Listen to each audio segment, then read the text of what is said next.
안녕하세요. 분석센터장 K입니다. 금주는 해외 축구가 대부분 휴식일이고 컵대회와 함께 세리에 위주로 진행되는 만큼 그에 맞춰 준비했습니다. 이외 국내 스포츠 및 프로토 등록 경기들의 세부 분석과 결장자 정보 등 경기 시작 전 최종 조합 배팅에 도움이 필요하신 분들께서는 영상 하단 고정 댓글의 링크를 통해 연락 주신다면 최선을 다해 도와드리겠습니다. 금일 경기는 프로토 131회차 세리에 A 제노아와 피오렌티나의 매치입니다. 이번 시즌 부상 악재로 주전 많은 선수들을 잃은 제노아는 그 대가로 강등권을 헤매이고 있습니다. 골득실도 레체와 함께 최악의 수준으로 관리가 안 되고 있다 보니 이번 경기에서 사실 많은 분들이 우려를 하고 있는 것도 사실입니다. 하지만 이번 경기 반대로 기대를 모으는 것도 있습니다. 바로 발로텔리의 영입 때문입니다. 튀르기예에서 다시 이탈리아로 돌아온 악동 발로텔리가 얼마나 제노아를 살려낼 수 있을 것인지가 관심사입니다. 다만 이번 경기 데뷔 자체는 가능할 것으로 보여지는 것이 훈련 참가도 했다는 점에서 긍정적인데 선발 출장은 사실 불가능할 것이라고 보는 것이 대부분의 시선입니다.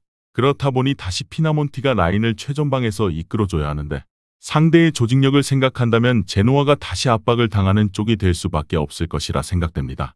측면이 워낙 또 약한 제노아의 이번 시즌 행보이고 뚫어냈을 때는 과감하게 크로스를 올리는 식으로 박스한 기회를 만들려는 시도는 있으나 개인 기량이 떨어져 엔드라인에서 경쟁을 하는 것을 피하다 보니 코너킥도 리그 최저인 27개로 조금 막무가내 전개가 급하게 이루어지는 성향이 강합니다. 공격뿐만 아니라 수비에서도 대인 수비에 너무 집착을 하다 보니 상대 공격진의 수준이 조금만 높아져도 공간 침투를 쉽게 허용하고 있고 이번 시즌 이뤄지고 있는 지금까지의 성적이 그저 운이 나빠서라고 보기에는 기량에서 많이 밀리는 것도 분명합니다. 다만 지난 경기 기존의 백스리 전술을 버리고 4-4-1-1 포메이션을 통해 라인을 내려 두텁게 유지하며 역습을 노리는 전술을 가지고 나왔고 라치오에게 이르게 한 골을 먹히기는 했으나 잘 버티다가 극후반 참사로 3-0 패배를 했는데 이번 경기도 얼마나 대형을 유지하며 자신들의 준비한 플레이를 할 수 있는지 선제골 먹힐 가능성이 높다고 본다면 결국 얼마나 길게 버티냐가 관건이 될 것입니다. 반대로 피오렌티나는 확실히 반등하며 파죽짓의 5연승을 기록해 챔스와 리그를 다 잡았습니다. 그리고 이어지는 이번 주 중 리그는 주말 일정까지 고려를 해서 로테이션을 하게 되었을 경우가 변수입니다. 현재 좌측 하단 화면상의 모이스킨의 출전이 퀘스천업을 상태라 이름이 올랐는데 사실 부상으로 못 나오는 케이스는 아니라고 보여지고 출전이 가능하다만 로테이션을 돌릴 경우 쿠아메가 라인을 잡을 수 있습니다. 다만 쿠아메가 아직 시즌 득점도 없고 공격에서 차이는 분명하다 보니 확실히 모이스킨이 나오지 않는다면 피오렌티나를 응원하시는 분들에게 그만큼 아쉬운 것이 따로 없을 것입니다. 그럼에도 미드필더 라인에서의 로테이션은 걱정 없습니다. 구드문드손이 부상으로 이탈한 것은 많이 아쉽지만 이코네와 슬로리 그리고 벨트란 등 자원이 충분하다 보니 이 선 구축은 무리가 없기 때문입니다. 거기에 제노아를 상대로 최근 7경기 3승3무로 한 번도 진 적이 없고 만일 이번 경기에서 승리를 하게 된다면 피오렌티나 클럽 역대 최초로 제노아 상대 3연승을 거두는 경기가 될 수 있습니다. 최근까지도 골 결정력이 미친 듯이 폭발하며 지난 로마와의 경기는 점유율이 38%밖에 되지 않을 만큼 압박을 당했으나 전진성 있는 플레이로 밀어붙인다면 마무리를 지어주며 슈팅을 만들어냈고 45%의 유효 슈팅 전환으로 그중 절반을 득점으로 만드는 미친 공격을 했던 것까지 최근 가장 뜨거운 팀 중 한 팀이다 보니 이번 경기 정배당을 받는 것이 이상하지 않은 피오렌티나입니다. 결과 예측을 해본다면 이번 경기는 아마 많은 이탈리아 축구 팬들이 관심을 가질 수도 있는 경기입니다. 악동 발로텔리가 단기 계약으로 튀르기예에서 제노아 이적을 확정지었고 훈련을 함께했습니다. 이번 경기 출전을 놓고 많은 예상이 나오고 있으나 지금 유력한 것은 데뷔는 하지만 선발 출장은 어렵다고 판단하고 있습니다. 제노아가 이렇게 간절한 것은 레테기의 이번 시즌 이적과 함께 약해진 전력 속 설상가상 부상난으로 선발 스쿼드가 절반 이상 파괴되었기 때문입니다. 지금 당장 이번 경기도 사실 상대인 피오렌티나가 얼마나 주말 일정까지 고려하는 로테이션을 할지는 모르겠으나 워낙 조직력이 뛰어난 축구와 함께 최근에는 매우 높은 득점 전환율을 통해 골 폭격을 하고 있고 만일 킨을 포함해 공격 주축만 제대로 출전을 감행한다면 제노아가 시즌 2승을 노리기에 적합한 경기는 아닌 듯합니다. 특히 수비에서 지난 원정의 체제를 바꿔 변형을 주었음에도 득점을 끌어올리는 것은 해결하지 못했고 후반 집중력까지 잃으며 1-0의 경기가 더 큰 참패로 이어졌다 보니 이번 경기도 선택지는 피오렌티나의 승리가 주력이 될 수밖에 없는 상황에 개인적으로는 1 핸디패까지 과감하게 도전하는 경기가 될 것 같습니다.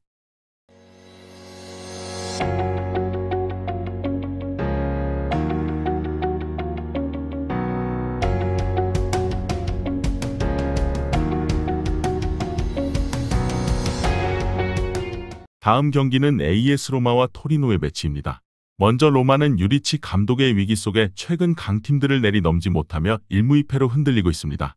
벌써부터 여름 경질 가능성이 높아진다는 목소리가 나오고 있다 보니 당장 급한 불을 꺼야 하는 이번 경기는 지난 시즌까지 수년간 가르쳐온 친정 제자들인 토리노를 꺾어야 합니다. 로마는 토리노에게 최근 9경기 단일패만을 내어줄 만큼 상대 전적에 강한 모습을 보여주고 있으며 이동안 팀의 중추가 되어준 디발라는 심지어 자신이 출전한 세리에 A 토리노를 상대로 한 19경기에서 단 한 번도 진 적 없이 8골을 넣어 승리 기여를 하기도 했습니다.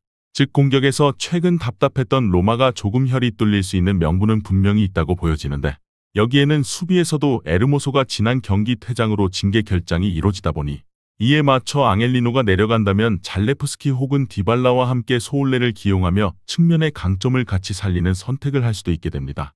물론 수비적으로 지난 피오렌티나전 참패를 생각한다면 더 걱정이 많이 될 수도 있을 것 같습니다. 하지만 인테르전을 제외한 리그 홈 경기에서는 2022-2023 시즌 34라운드 인테르와 홈 경기가 마지막 무득점 경기였을 만큼 사실 같은 홈 구장을 쓰는 라치오와 인테르 외에 홈에서 로마의 공격을 원천 봉쇄하는 것은 쉽지 않다고 봐야 합니다. 그렇다 보니 이번 경기도 정배당을 받을 수밖에 없었던 로마인데 과연 유리치 감독이 친정팀 파악을 제대로 하고 맞춤 경기를 할 수 있을지 기대를 모으게 되는 경기입니다. 반대로 토리노는 부상이 많이 아쉽습니다. 지난 경기에서 코모를 홈에서 꺾어 드디어 4연패 탈출에 성공을 하기는 했는데 자파타의 시즌아웃과 함께 소사와 일리치 등 부상 이탈이 있다는 점에서 이번 시즌 중위권 경쟁도 시간이 지나며 경쟁력을 잃을 수 있다는 위기에 처했다고 봐야 합니다. 그리고 이번 상대인 로마에게 9경기 승리가 없다고 했는데 실제 맞대결 10경기 2승 1무 7패로 상당히 약했고 이번 시즌 원정 수비 붕괴는 최대 이슈입니다. 홈에서는 단 4실점만을 기록하면서 진득한 모습을 보여주고 있으나 원정에서는 무려 10실점을 하면서 흔들리고 있습니다. 밀린코비치 사비치 골키퍼가 경험이 절대 부족한 선수가 아니고 코코도 잘해주고는 있으나 측면 수비의 부실과 함께 원정에서 아쉬운 집중력으로 계속 상대 득점을 허용하고 있는 것은 부정할 수 없습니다. 결국 이번 경기도 이변을 만들려면 공격에서 성과를 내야 합니다. 자파타가 없는 지금 사나브리아와 채 아담스의 투톱 체제는 당분간 고정될 가능성이 매우 높고 이번 경기도 이들의 전방에서 결정력이 증명되어야 합니다. 그나마 지금까지 보여준 바로는 토리노가 이번 시즌 슈팅당 득점비 무려 0.14개로 리그 2위에 위치하고 있고 로마의 0.06에 비해 2배 이상 높은 수준으로 득점 전환이 이뤄지고 있다 보니 최근 3경기 침묵하고 있는 채 아담스가 과연 어려운 팀을 끌어올리는 기폭제로 활약할 수 있을지 기대를 하게 됩니다. 워낙 토리노도 압박이 강하고 속도감 있는 경기를 하다 보니 약하다는 생각이 들지는 않으나 로마 원정이라는 점을 감안한다면 역배당을 받는 것이 조금 당연해 보이는 것은 이번 시즌 더 높은 순위에 위치해 있음에도 납득할 수밖에 없는 상황입니다. 결과 예측을 해본다면 이번 경기는 역사적으로 본다면 확실히 AS 로마는 토리노를 이겨야 하는 경기임에는 분명해 보입니다. 이미 지난 시즌까지 수년간 지도했던 제자들이 있는 토리노를 유리치 감독이 로마 지휘봉을 잡고 상대하고 선수 개별의 성향을 파악하고 있다면 이에 대한 대처도 충분히 준비를 할 수 있어야 합니다. 거기에 최근 맞대결 9경기 1패의 디발라는 출전 경기 커리어 19경기에서 토리노에게 진 적이 없습니다. 다만 최근 로마의 경기를 본다면 구멍이 많이 생기고 있는 것은 분명합니다. 토리노가 아무리 현재 주장 자파타의 시즌 이탈로 공격의 중추가 사라지고 허리에 일리치도 없다지만 확실히 한 방을 우겨넣는 공격 하나는 제대로 살아있는 팀인 것은 부정할 수 없습니다. 원정에서 최근까지도 수비가 계속 무너지며 많은 실점을 하고 있다 보니 이번 경기 승리를 목표로 하는 것은 쉽지 않겠으나 주중 경기 변수를 감안한다면 난타 전속 2대2 무승부를 생각해도 이상하지 않은 경기입니다. 특히 토리노는 지속적인 양팀 득점 경기를 하고 있는 상황이고 로마의 2대1 승리가 더 가능성이 높기는 하다만 이번 경기 로마의 정배당은 메리트가 크게 느껴지지는 않는 것 같습니다. 따라서 이번 경기는 2.5점 기준 오버만을 선택지로 고려하게 되는 경기입니다.